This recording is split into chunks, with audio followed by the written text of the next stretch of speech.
mengangkat kisah misteri, ironis, dan tragis dari berbagai belahan dunia.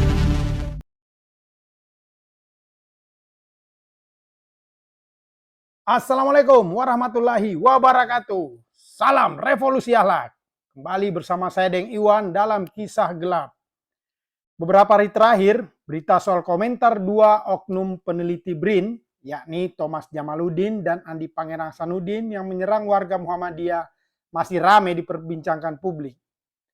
Peneliti BRIN yang berkomentar akan membunuh warga Muhammadiyah hanya lantaran perbedaan penetapan 1 Syawal 1444 Hijriah memantik protes keras publik. Dia pun sudah dilaporkan ke kepolisian oleh pemuda Muhammadiyah. Namun, hingga kini Megawati sang ketua Dewan Pengarah BRIN dan Puan cucu Bung Karno tak bersuara. Padahal, Puan dulu sempat mengklaim adanya ikatan kuat keluarga Bung Karno dan Muhammadiyah. Hal itu tak salah karena Bung Karno memang punya sejarah tersendiri dengan Muhammadiyah. Mau tahu kisahnya? Mari kita nonton kisahnya dalam video berikut. Namun jangan lupa subscribe, like, share, dan komen untuk mendukung channel ini. Yuk kita nonton sama-sama.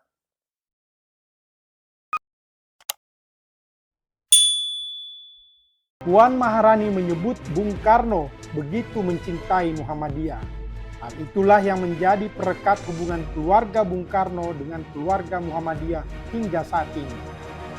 Pernyataan Puan itu saat masih menjabat Menko Bidang Pembangunan Manusia dan Kebudayaan. Kalau lihat sejarah, baca sejarah, itu memang terlihat bagaimana kemudian Bung Karno begitu mencintai Muhammadiyah. Kata Puan di Madrasah Mualimat Muhammadiyah Yogyakarta, Selasa 3 April 2018. Menurutnya, saat pertama kali sampai di Madrasah Mualimat Muhammadiyah, perhatiannya langsung tertuju pada sebuah gambar yang tertempel di pintu masuk, yakni gambar sosok Bung Karno, presiden pertama sekaligus kakeknya sendiri. Ada satu hal yang kemudian membuat saya agak lama menatap gambar tersebut, karena ternyata ada kalimat Bung Karno. Bung Karno presiden pertama, dan yang pasti adalah kalimat yang ditulis itu membuat saya seperti kembali lagi ke rumah, tuturnya. Kalimatnya itu tertulis bahwa disampaikan oleh Bung Karno tahun 1957. Saya saja belum lahir, diniatkan lahir saja belum, tapi di situ tertulis, sekali Muhammadiyah, tetap Muhammadiyah. Lanjut Puan. Untuk diketahui, sejak remaja Soekarno sudah mempunyai kedekatan dengan Muhammadiyah. Muasalnya adalah kebiasaan Kiai Ahmad Dahlan mengunjungi indekos milik Hos Cokroaminoto di Gang Peneleh nomor 7, Genteng, Surabaya. Selain untuk bertukar pikiran dengan Cokroaminoto, Kiai Dahlan juga mengajar penghuni indekos sekaligus murid Cokroaminoto yang salah satunya adalah Soekarno. Pertemuannya dengan Kiai Dahlan itu pernah Soekarno ceritakan di hadapan peserta muktamar setengah abad Muhammadiyah tahun 1962 di Jakarta. Dalam suasana yang remang-remang itu, datanglah Kiai Ahmad Dahlan di Surabaya dan memberi tablik mengenai Islam. Bagi saya, pidato itu berisi regeneration dan rejuvenation daripada Islam, tenang Soekarno saat itu. Pemahaman Islam yang dijabarkan Kiai Dahlan memantik kesadaran Soekarno bahwa ada pertautan antara pemahaman agama Islam dengan kemajuan suatu masyarakat dan bangsa. Dari pertemuan dengan pemikiran dan kepribadian Kiai Dahlan itulah kedekatan dan kecintaan Soekarno kepada Muhammadiyah menguat. Lelaki yang lahir pada 6 Juni 1901 dengan nama Kusno Sosrodihardjo itu semakin dekat dengan Muhammadiyah ketika pada tahun 1938 sampai 1942 ia diasingkan ke Bengkulu. Di sana ia bertemu dengan tokoh Muhammadiyah setempat. Tokoh Muhammadiyah Bengkulu yang memainkan peran keterlibatan struktural Soekarno di Muhammadiyah adalah Hasan Din. Awalnya ia melihat Soekarno mempunyai corak pemikiran Islam yang senada dengan organisasi yang didirikan Kiai Ahmad Dahlan. Selama masa pengasingan itu, Soekarno tidak hanya tercatat sebagai Ketua Dewan Pengajaran Muhammadiyah Daerah Bengkulu, tapi juga menjadi anggota resmi Muhammadiyah. Beberapa kali ia juga mengkritik pemahaman agama anggota Muhammadiyah, seperti penggunaan tabir pemisah antara anggota lelaki dan perempuan. Setelah resmi menjadi anggota Muhammadiyah, tak membuatnya segan mengkritik Muhammadiyah. Di Bengkulu pula Soekarno bertemu dan mempersunting Fatmawati. Fatmawati merupakan putri Hasanuddin yang aktif sebagai anggota Nahdlatul Aisyah. Ibu Fatmawati, Hadijah, juga merupakan tokoh Aisyah setempat. Pada 4 Januari 1946, ibu kota Indonesia dipindah dari Jakarta ke Yogyakarta. Soekarno yang tahu betul bahwa Yogyakarta merupakan tempat kelahiran sekaligus basis gerakan Muhammadiyah Aisyah, segera memanfaatkan momentum itu untuk mempertemukan istrinya Fatmawati dengan tokoh Aisyah. Soekarno lantas mengundang beberapa tokoh Aisyah ke Gedung Agung. 3 tokoh Aisyah yang memenuhi undangan tersebut adalah Siti Aisyah Hilal, Siti Hayina Mawardi, dan Siti Badila Zuber.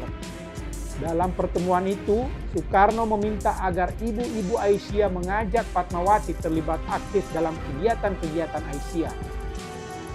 Bagi Fatmawati, pertemuan tersebut adalah nostalgia. Kepada tokoh Aisyah itu, Fatmawati menceritakan pengalamannya ketika menjahit bendera merah putih dalam momentum bersejarah itu. Fatmawati mengaku menyenandungkan lagu Nasihatku Sayang. Pada tahun yang sama, ada perbedaan paham politik antara Soekarno dan Muhammadiyah.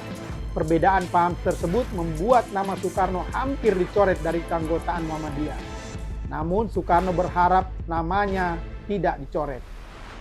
Saya minta jangan dicoret nama saya dari Muhammadiyah, pinta Soekarno.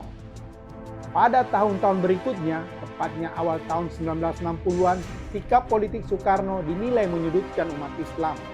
Meski begitu, Soekarno dengan tegas menyatakan bahwa dirinya tetaplah kader Muhammadiyah. Selain hubungannya merenggangkan dengan Muhammadiyah sebagai entitas organisasi, Soekarno juga pernah bersitegang dengan tokoh Muhammadiyah.